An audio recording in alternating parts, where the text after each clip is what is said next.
and I welcome the opportunity to reintroduce this bill today and to continue our efforts to get big money out of politics. If passed, this bill would stop dirty industries with a track record of seeking to influence decision-makers through donations. The fossil fuel sector, banking, defence, pharmaceutical, liquor, tobacco and gambling industries. It would stop them from making political donations to buy outcomes to suit them. This bill would also limit the amount that can be donated by individuals and all other entities to $3,000 per electoral term, minimising the opportunity for anybody's big money to buy outcomes. There's never been a more important time for donation reform. Our democracy is in trouble. Public trust in Parliament and politicians is at an all-time low, and the community feels less and less confident that their representatives represent them, as opposed to the corporate donors. It's no wonder. $230 million have flowed in corporate donations to the Labor, Liberal and National parties in the past decade, from the likes of the big banks, from industries like mining, defence and big pharma, from property developers and from alcohol, tobacco and gambling companies. These are just some of the industries that have paid the Liberal, National and Labor parties to put their private profits ahead of the needs of our community. Now, these industries are not donating millions of dollars because they believe in the institution of strong democracy. They're donating because it gets results for them. The Greens have maintained the Democracy for Sale website for over a decade, tracking publicly disclosed political donations and putting the spotlight on influence peddling. In 2018, the Select Senate Committee on the Political Influence of Donations laid out examples of the nexus between donations made by industry bodies and public policy outcomes or project approvals. The cosy relationships and the proximity of donations and policy outcomes that boost industry profits suggest undue influence. And the community continues to pay the price through climate inaction, propping up destructive gambling practices, and governments that refuse to make corporations pay their fair share of tax so that everyday people can get the education, healthcare, dental care and income support that they need. Until we break the hold of dirty donations over the big parties, over all parties, big corporations will keep winning and the community will keep losing. Recognising the corrosive influence of donations from the development sector and the influence that they'd had on planning policy, infrastructure and development, the Queensland and New South Wales governments have both legislated to restrict political donations from property developers.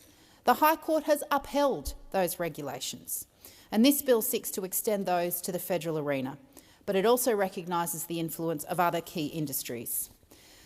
Since 2012, the fossil fuel and resources industries have donated over $9 million to both of the major political parties. The Australia Institute estimates that in 2021 to 2022 alone, Australian governments handed out $11.6 billion in subsidies to fossil fuel giants in things like grants, loans, cheap fuel and accelerated depreciation. That was $1.3 billion more than in the previous year, despite there being a COVID crisis that saw so many ordinary Australians struggling to make ends meet. What a great return on investment. Rather than turning off the tap, in the most recent budget, the new Labor government gifted $1.9 billion of new money for gas in the Northern Territory, on top of continuing the nearly $40 billion in Morrison government fossil fuel subsidies, including $40 million for fuel tax credits enjoyed by that industry. Again, a very good return on investment for fossil fuel donors and a terrible deal for the climate and the rest of us.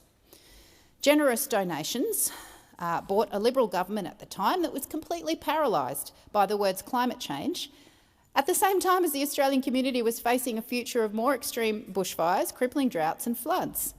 Donations continue to cloud the judgment of the Albanese Labor government as new coal and gas projects keep getting approvals and public money. The gas industry donates millions of dollars, so it was no great surprise when the former Prime Minister appointed his gas industry mates to a National COVID Coordination Commission without even needing to declare their conflicts of interest. It was also no surprise that the Commission then ultimately called for a gas-led recovery, that directly benefited the gas industry, despite strong support for a renewables-led recovery from scientists, from economists and from policy analysts. Again, the community lost the opportunity for a sustainable recovery because governments are beholden to fossil fuel donors. The cosy relationships and financial support have led to a situation where, despite overwhelming scientific and economic evidence that we will not even reach the weak 43% emissions reductions targets unless we end our attachment to fossil fuels, the Albanese government refuses to rule out any of the 113 coal and gas projects that are currently under consideration. In fact, they continue to hand out public money to support destructive new projects in the Beetaloo Basin, Scarborough and more. We saw the bullying tactics by the Minerals Council kill the Rudd government's mining super profits tax, and now we're seeing the Minerals Council use the same tactics against the Queensland Labor government's current plans to get resources companies to pay more. Those threats only work because the major parties rely on donations. The possibility generous donations will be withdrawn is the leverage the industry uses to keep governments in check. The banking and financial sector is also a regular contributor and beneficiary. The sector has donated about $76 million since 2012 to both sides of politics, and that support secured them immunity for some time, despite the evidence of customers being ripped off right around the country. Both of the major parties had to be dragged to the Banking Royal Commission, something the Greens had campaigned for since 2014, following scandal after scandal and public backlash over their inaction. How much faster would the commission have happened if the Liberal, National and Labor parties weren't on the payroll of the banks? And would we have seen stronger action in response to the scathing Royal Commission report? The gambling industry is another significant donor to state and federal political parties, and their influence can be seen in the deeply entrenched support for poker machines throughout Australia, including exemptions for clubs from COVID restrictions, even when so many other venues suffered. And despite the innumerable human suffering and toll that the gambling industry wreaks on ordinary people. Property developers also continue to throw their donations weight around while fighting against planning restrictions or tax reforms or stronger environmental laws. In Queensland, a destructive proposal for a canal estate within a Ramsar-listed Toondah wetlands, the gateway to Minjerribah or Stradbroke Island as Meanjin folk know it, that should never have gotten past the first hurdle. The department, the Federal Environment Department, recommended that the project be rejected as clearly unacceptable. And yet the property developer, Walker Corporation, was a generous political donor. And hey presto, the minister then allowed the deeply flawed proposal to proceed through the assessment phase. It was not rejected at the outset, like the department had suggested it should be.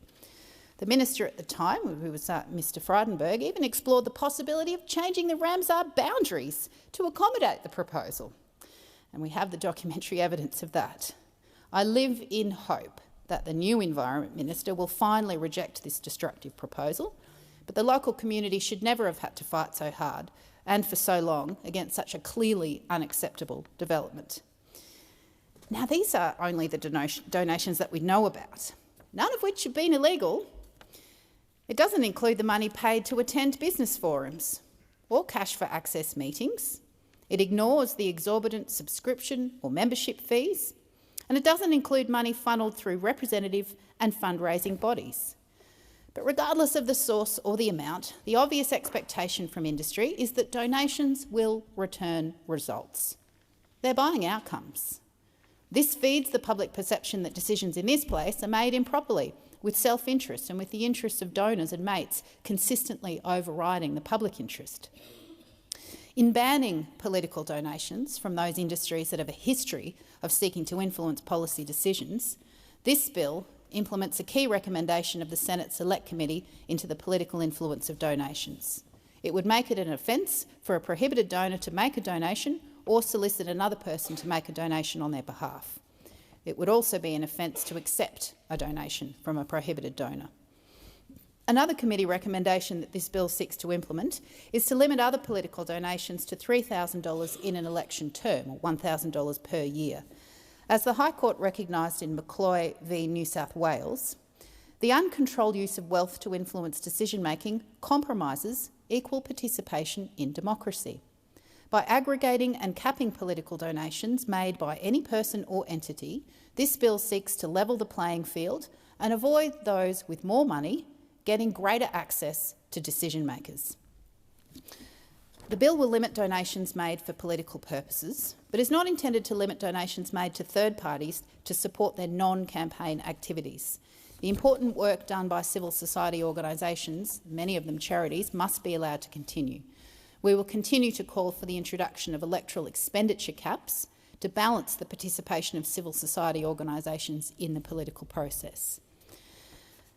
This bill complements other reforms to strengthen the disclosure regime that the government has finally committed to acting on, including lowering the disclosure threshold and requiring real-time disclosure of donations so people aren't waiting 18 months to find out who's buying who. The Greens strongly support these measures, but we recognise that transparency alone will not remove the corrupting influence of political donations. The 2022 election results confirms that the Australian public want more transparent and representative governments that act in the public interest. This bill is an important first step towards getting big money out of politics and restoring public confidence in our democracy. If we are committed to enhancing the democratic process, which is surely something that every parliament should regularly turn its mind to, this should be a priority. This bill does not stifle debate or prevent individuals from donating a small amount to support a political party. It bans donations from industries that have become associated with having a corrupting influence on how we work as decision makers, and it will return democracy to the community. Democracy should not be for sale to the highest bidder, and it's about time that we banned those big corrupting donations to political parties and capped the amount that anyone can donate to support the political party or grouping of their choice. I commend this bill to the Senate.